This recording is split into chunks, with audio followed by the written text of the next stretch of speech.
AP liquor స్కామ్కి సంబంధించి 3.58 లక్షల GB డేటాను డిలీట్ చేశారంటూ ఒక అభియోగం అయితే వ్యక్తపరచడం జరిగింది. ప్రధానంగా దీనికి సంబంధించి ఇష్యూ అయితే నడుస్తుంది. ఓవరాల్గా ఇందులో డేటా డిలీట్ అయిందా లేకపోతే అనవసరమైన అభియోగాలు వ్యక్తపరుస్తున్నారనే అంశం గురించి మనతో మాట్లాడడానికి ప్రముఖ పొలిటికల్ అనలిస్ట్ కేఎస్ ప్రసాద్ గారు ఉన్నారు. ఆయనతో చర్చిద్దాం. సార్ నమస్తే. సార్ నమస్తే అండి. అదే 3.58 లక్షల జీబీ డేటాను డిలీట్ చేశారు అంటూ సుమారు 371 పేజీలకు సంబంధించి ఓవరాల్గా అంశం మీద మీ అభిప్రాయం ఏంటి? తపేలో పకుడి పేపర్లో ఇదే వార్త. దీనికి వైఎస్ఆర్సీపీ కౌంటర్ ఎలా ఉందంటే, వైఎస్ఆర్సీపీ లీగల్ సెల్ ప్రశాంత్ రెడ్డి గారిని మనోహర్ రెడ్డి గారు ఇద్దరు కలిపి చాలా బ్రహ్మాండంగా అటాక్ చేయడం స్టార్ట్ అయింది. రేపటిదాకా అనుకుంటా టైం ఏదో ఉంది వాళ్ళకి.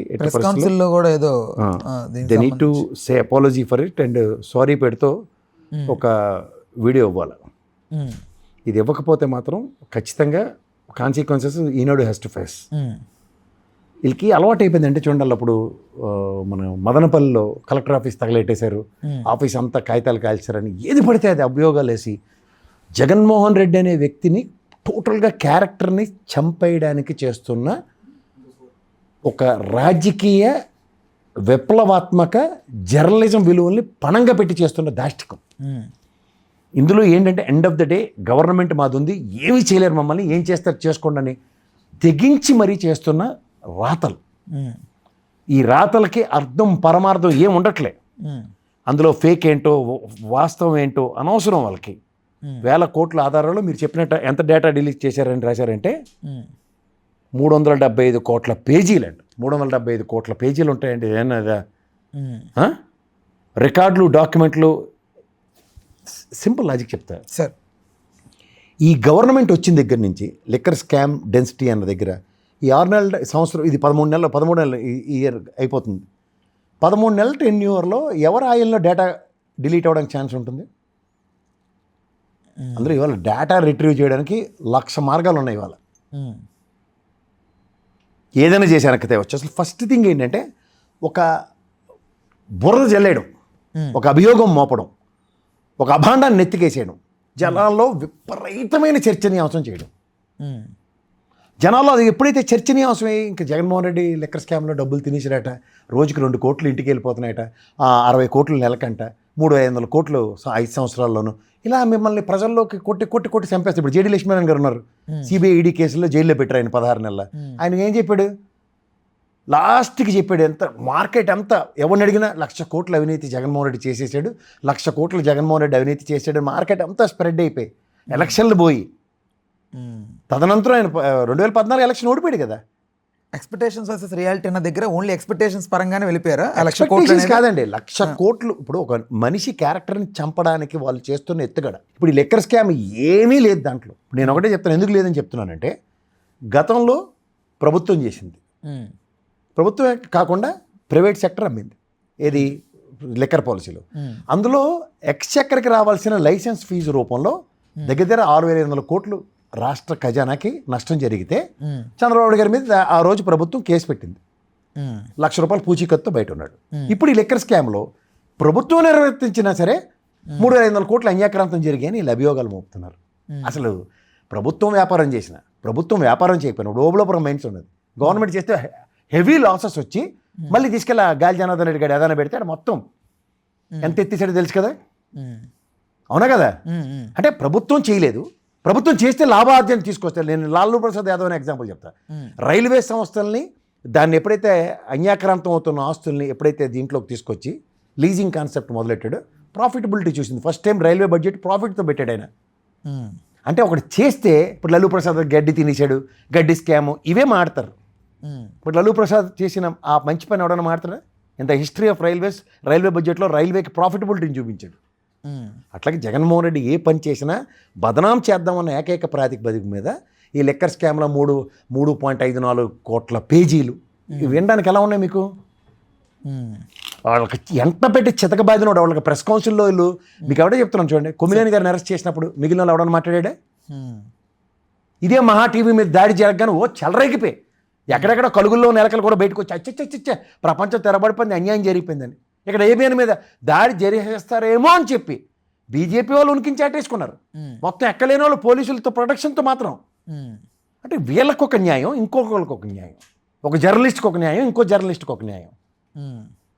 ఒక జర్నలిస్ట్ విలువలను పరిరక్షించుకోవడానికి దాంట్లో ఉన్న వెలిడిటీ ఏంటి, దానికి ఉన్న శాంక్చుటీ ఏంటి, ఇది ఈ వార్త నేను రాస్తే దీనికి వచ్చే కాన్సిక్వెన్సెస్, రెప్రికేషన్స్ ఏంటన్నప్పుడు ఇదే వైఎస్ఆర్సీపీ లీగల్ సెల్ రెస్పాండ్ అయ్యి వాళ్ళు ఆధారాలతో బయట పెట్టే కార్యక్రమానికి తెరలేపితే సమాధానం ఏది అని అడుగుతున్నారు. రైట్. అయితే ఈ కేసులో మిథున్ రెడ్డికి సంబంధించి బెయిల్ రాబోతున్నట్టుగా కూడా వినపడుతోంది సార్. ప్రధానంగా అంటే సాక్ష్యాధారాలు లేవు అనేది ఎట్లా అసలు వస్తుందా బెయిల్ అనేది? బెయిల్ అన్నది ఎవరికైనా సరే సార్, వాస్తవానికి దగ్గరగా ఉన్నప్పుడు, వాస్తవానికి దగ్గరగా లేనప్పుడు బెయిల్ అన్నది ఒక ప్రాథమిక హక్కు. ఇన్ ద స్పాన్ ఆఫ్ 105 రోజులు ఇప్పుడు మ్యాక్సిమం, ఆ 105 రోజుల లోపల బెయిల్ ప్రభుత్వ పరంగా ప్రూవ్ చేయలేనప్పుడు, ఎందుకంటే ఓన్లీ రిమాండ్లు ఎక్స్టెండ్ చేసుకుంటూ కూర్చోదు కదా. సరే మీ దగ్గర ఆధారాలు ఉన్నప్పుడు ఆయన వచ్చి సహకరిస్తాడు, ప్రూవ్ చేయండి అని చెప్తుంది బెయిల్ ఇచ్చి. అప్పటిదాకా వన్ షుడ్ హ్యావ్ పేషెన్స్. మాట్లాడితే జగన్మోహన్ రెడ్డి గారికి ఈ లబ్ధి చేకూరింది ఇంతకు మించిన బయటకు వస్తున్న లెక్క కంటే కూడా 10 times మోర్ దాన్ అదే సంపాదించేశారు. అదర్ స్కామ్స్లో కూడా మొత్తం కలిపి 40,000 కోట్ల కుంభకోణం జరిగింది ఓవరాల్గా ఈ 2019-2024 టెన్యూర్లో అనేది ప్రధానంగా సార్. ఇప్పుడు ఎక్స్చెక్కర్కి వచ్చిన డబ్బులు ఎంతో తెలుసుకోకుండా ఎవడ పడతాడు ఏదో డేటాలు మాడితే ఏం చేయగలుగుతాం. 14 నుంచి 19 దాకా 79,800 కోట్ల దగ్గర ఎక్స్చెక్కర్కి వచ్చింది. ఇదే 14 నుంచి 19 తర్వాత జరిగిన ప్రభుత్వంలో, 19 నుంచి 24 దాకా ఉన్న ప్రభుత్వంలో 1,105 కోట్లు ఎక్స్చెక్కర్కి వచ్చాయి. సో దగ్గర 35,000 కోట్లు excess revenue to the exchequer వస్తే అదంతా దోపిడీ అంటే ఏం చెప్పాలా? నేను మొదటి నుంచి మొత్తుకుంటుంది కాగ్ రిపోర్ట్లు ఏమైనా ఫైండింగ్స్ ఉంటే, ఆడిట్ అబ్జర్వేషన్స్ కదా అవి. సో ఆడిట్ అబ్జర్వేషన్స్ పట్టుకోక ఒక ఎన్ఫోర్స్మెంట్ డైరెక్టర్, ఐటీ డిపార్ట్మెంట్ కూడా ఎక్కడ ఇలా డీవియేషన్ జరిగిందని ఎక్కడ ఎస్టాబ్లిష్ కాకుండా ఈ సిట్టోళ్ళు మనం వైజాగ్ ఆ గంటా శ్రీనివాసరావు అయ్యన్న పాత్రలు కొట్టుకున్న కాడి నుంచి సిట్లు చూస్తున్నాం. తదనంతరం వివేకానంద రెడ్డి మటర్లో ఎవరిది ఏబి వెంకటేశ్వరరావు గారి సిట్టు చూసాం, మహాంతి గారి సిట్టు చూసాం. అవుట్కమ్ చెప్పానండి. వాళ్ళకి కానివన్నీ దూరి వాళ్ళు చేస్తానంటే ఏమవుతుంది? సిబిఐ ఈ రోజుకి దిక్కు దివనలేదు సార్ వివేకానంద రెడ్డి గారి మటర్ విషయంలో. సార్ ఇప్పుడు సిట్టు వల్ల ఏది కాలేదనుకుందాం సార్, బట్ సిట్టు చూపెట్టిన ఆధారాలని బేస్ చేసుకొని కోర్టు ఎలా సార్ ఇవన్నీ ఇచ్చింది? సార్ ఎక్కడ ఆధారాలు చూపించారు? కోర్టు అడుగుతుంది కూడా అదే, ఆధారాలు ఏవని అభియోగాలు మోపిన దాని మీద అరెస్టులు చేస్తున్నారు. ఇవాళ రామ్ని అరెస్ట్ చేస్తారు. ఎందుకు అరెస్ట్ చేస్తారంటే కెమెరామెన్ అక్కడ ఉన్నాడు, ఆయన పెట్టాడండి, రేపు కెమెరామెన్ అరెస్ట్ చేస్తున్నారు.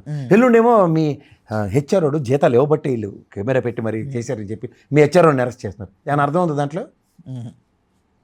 రామ్ నువ్వు మాట్లాడిన వీడియోకి అథెంటికేషన్ ఏది? సరే ఇది సార్ అథెంటికేషన్. ఇప్పుడు దానికి ఈ తెపెల పేపర్లో వచ్చింది, విశ్లేషించడానికి విశ్లేషణ పిలిచాను, ఇదేనా ఎక్స్ప్లెనేషన్ ఇస్తావు. కెమెరామెన్ ఎడి చేస్తాడు, కెమెరా పెట్టి కూర్చుంటాడు అక్కడ, రికార్డ్ అయిందో చెప్తాడు, వాయిస్ వస్తుందో లేదు చెప్తాడు. కానీ వాయిస్ని వెనక నుంచి ప్రాంప్టింగ్ ఇచ్చారట అని ఏదేదో దిక్కుమాల అభియోగాలు అనేసి ఆయన కూడా జైల్లో పెడితే సస్తాడు. ఏమని ప్రూవ్ చేసుకుంటాడు? బయట బొమ్మాడింగ్ కొట్టేస్తున్నారు అనుకో, కెమెరామెనే అసలు మెయిన్ కల్ప్రిట్ అట దాంట్లో. ఆ కెమెరామెనే మొత్తం అంతా చేస్తాడట. వార్త చదువుతుంటే పేపర్ కింద నుంచి ఇచ్చాడట, ఆ వార్త చూసి చెప్పారట. ఈ టాగు నుంచి వాళ్ళ కథలు ఏమైనా అంతుంటుందా? అదే చేస్తున్నారు ఈ పనికిమాలిన చెత్తగాళ్ళు. ఎందుకంటే వాళ్ళు జర్నలిస్టులు కాదు, విలువలు విశ్వసనీయత పడి ఆడవాలి కదా మన మొహాలకి బతుకులకి. అవి లేనప్పుడు ఏమవుతుంది? నాకు రాము నచ్చడు, అలాగే నాకు జగన్మోహన్ రెడ్డి నచ్చడు, ఇష్టం వచ్చి చేయొచ్చు, నన్ను దన్ను కాసే వాళ్ళు ఉన్నారు అన్న ధైర్యం భరోసా అంటే ఏదైనా చేస్తారు వాళ్ళు. అదే జరుగుతుంది ఇప్పుడు. సాధారణంగా అచ్చు తప్పో అల్లు తప్పో ఏదో ఉంటుంది. నిన్న పేపర్లో రాసేశారు ముఖ్యమంత్రి బట్టి విక్రమార్క గారు అని. కరెక్షన్ ఇచ్చుకోరు, అలాగే ఉంటుంది. అడిగినోడు లేడు, మనకేమీ కాదు అన్న ధైర్యంతో జర్నలిజాన్ని పణంగా పెట్టి వాళ్ళు చేస్తుంది ఆడింది ఆట పాడింది పాట రాజకీయం చేస్తున్నారు వాళ్ళు. అంటే జర్నలిజం విలువలతో కూడినట్లుగా రాతలు ఉంటున్నాయి అనుకుంటున్నారు, లేకపోతే లేవు అని మొమ్మట లేకుండా చెప్తున్నా. ఇప్పుడు డైలీ సీరియల్ చూడ ఒక సెట్ ఆఫ్ ఆడియన్స్, నువ్వు ఇంటికి వెళ్ళగానే సెకాకు వస్తుంది నీకు ఆ డైలీ సీరియల్ చూడగానే. అలా ఒక్కొక్కరిని అలా తయారు చేస్తున్నారు. ఇది గమనించండి, ఇదే జరుగుతుంది ప్రజలకి. ఇప్పుడు ఇంకొక పేపర్ ఉందనుకో, నీకు ఆల్టర్నేటివ్ చదవడితే కంపారిజన్ ఉంటుంది. అసలు ఎవడైనా నువ్వు ఇంటికి ఏ పేపర్ ఎంచుకుంటావు? అయితే ఈనాడు ఎత్తావు, ఆంధ్రజ్యోతి ఎత్తావు, సాక్షి ఎత్తావు, ఎంతకన్నా ఆప్షన్ ఉంటుంది నీకు. అసలు ఎవడు ఏ వార్త రాస్తున్నాడో ఎవరికి అథెంటికేషన్ లేదు. ఆంధ్రజ్యోతిలో చదివిన పాపానికి ఇది నిజం అనుకుని చావాల్సి వస్తుంది. ఎగ్జాంపుల్ చెప్తున్నాను. అదే. సాక్షి చదివిన పాపానికి అది నిజం అనుకొని చావాల్సి వస్తుంది. కానీ వాస్తవం ఏది? ఎందుకు రాయట్లే మీరు వార్తగా ఎందుకు రాయట్లే? మీరెందుకు దానికి షుగర్ కోటెడ్ అంటారు? తెలుసు కదా మీకు. అదే. అంటే ఎవరిని మ్యానిపులేట్ చేయడానికి ప్రధానంగా అంటే వాళ్ళ తరపు 5 ఏళ్ల పాటు బురద రాజకీయాలు చెత్త చెదారం రాశారు. ఈ ప్రభుత్వం వచ్చిన తర్వాత దాన్ని ప్రూవ్ చేయలేక నానా తెకమెకలు పడుతున్నారు. ఎందుకంటే ఈ తపేలా పేపర్లను కాపాడడానికి, ఈ తపేలా న్యూస్ ఛానల్ పరిరక్షించడానికి. ఎందుకంటే ఇవన్నీ అభియోగాలు. లెక్కర్ స్కామ్ జరిగిపోయింది, భూదందాల స్కామ్ జరిగిపోయింది, అన్ని స్కామ్లు అని రాసేసి క్రెడెన్షియల్స్కి వెళ్తే ఏం లేదు. ఆడుదాం ఆంధ్ర, రోజాను బదనాం చేయాలా అంతే. కాగా రిపోర్ట్లు చూడరు, బడ్జెట్లో ఏం చెప్పి ఫిగర్లు చూడరు, ఇంతే ఇష్టం వచ్చినట్టు రాసివచ్చు. పెయింట్లకి తీయడానికి వేయడానికి ఎంత అయిందో చూస్తే కళ్ళు తేలేశారు మొన్న అసెంబ్లీ సమావేశాలు పెట్టి. అదే పవన్ కళ్యాణ్ గారితో చెప్పించారు అమాయకంగా. ఒకటి చూడండి, అబద్ధాలు చెప్పాలంటే నిమ్మల రామానాయుడు గారు, వాస్తవాలు చెప్పాలంటే పవన్ కళ్యాణ్ గారితో చెప్పించేసి కాలక్షేపం చేసుకుంటున్నారు. కానీ ఈ దిక్కుమాల రాతలు గల్లా పట్టుకుని అడిగిన వాళ్ళు లేడల్ని 3,000 కోట్లు అవినీతి జరిగిందని రాశారు. ఇది రంగుల దగ్గర 199.5 కోట్లు 50 కోట్లని పవన్ కళ్యాణ్ గారు చెప్పారు ఫ్లోర్ ఆఫ్ ద హౌస్లో. ఏది నమ్మాలి? తిరిగి ఇది దగ్గర కరెక్షన్ ఏది? ఎవడిచ్చాడు వీటికి అంత డిస్క్రిప్షన్లు? అంటే ప్రజల్ని ఏదో విధంగా ఒక రాజకీయ పార్టీని, ఒక రాజకీయ నాయకుడిని అబాసుపాలు చేయడానికి వాళ్ళు చేస్తున్న కృత్రిమ విన్యాసం. ఆ విన్యాసానికి బలి అవుతున్నారు అంతే. రాజకీయ క్షేత్రంలో బలి పశువులుగా మిగులుతున్నారు. ఈ ప్రెస్ కౌన్సిల్ ఫర్దర్గా రియాక్షన్ ఎలా ఉండబోతుంది అనుకున్నా? నమ్మకం ఉందా మీకు ఇందులో? అవుతుంది, తీవ్రంగానే ఉంటుంది.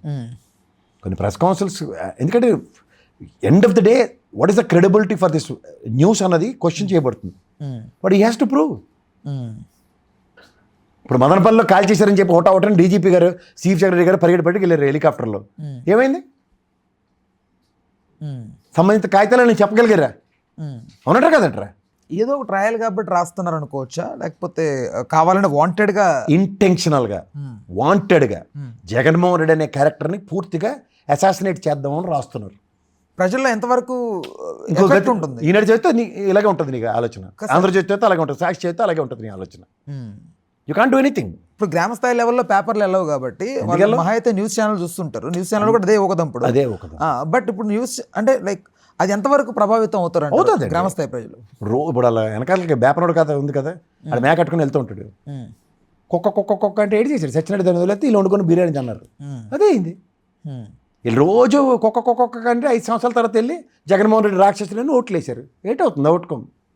వీళ్ళు 5 సంవత్సరాలు పడుతుంది వాళ్ళకి ప్రూవ్ చేయడానికి రాక్షసుడట అని. ఇప్పుడు లెక్కర్ స్కామ్లో సెప్టెంబర్లో చంద్రబాబు గారిని అరెస్ట్ చేశారు. ఈయన కూడా సెప్టెంబర్లో అరెస్ట్ చేసి చూపిస్తారు చూడగలంటే.